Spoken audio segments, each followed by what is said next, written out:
उद्धव ठाकरेंना पक्ष वाढवायचा आहे की नाही? आमदार भास्कर जाधव यांनी उद्धव ठाकरेंना घरचा आहेर दिला। The encounter with Vrushali Kadam या कार्यक्रमात भास्कर जाधवांनी हे विधान केलं। संपादक वृषाली कदम यांच्या प्रश्नावर ते स्पष्टच बोलले।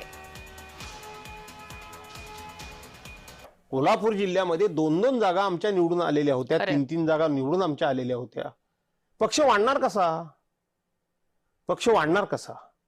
पक्ष वाढण्याकरता म्हणून काही निर्णय घ्यावे लागतात। आणि मग तुम्ही म्हणतातच, तुमचा प्रश्न की कोकणामध्ये जबाबदारी दिली नाही, मला बाहेर जबाबदारी दिली ती बरीच झालं होतं, पण मला माझं कौशल्य, मला माझं कसब, मला माझी कामाची पद्धत किंवा मला माझ्याकडे काय स्किल आहे ते दाखवायला संधी काय आहे? काहीच नाहीये। लोकांचे फक्त रडणं आणि लोकांनी फक्त हातपाय चोळणं आणि लोकांनी म्हणायचं साहेब आम्ही एवढं मर मेलो पण संधी नाही मिळाली। मी कार्यकर्ता आहे, माझ्या आतड्याला पीळ पडतो हे कार्यकर्त्याची ते दुःख बघून। मी ती सगळी जबाबदारी सोडलेली आहे। उद्धव साहेबांना विनंती केली, पत्र लिहून दिलं आणि सांगितलं मला या सगळ्या जबाबदारीतून तुम्ही मोकळं करा। अशा पद्धतीनं पक्ष पुढे सरकू शकणार नाही।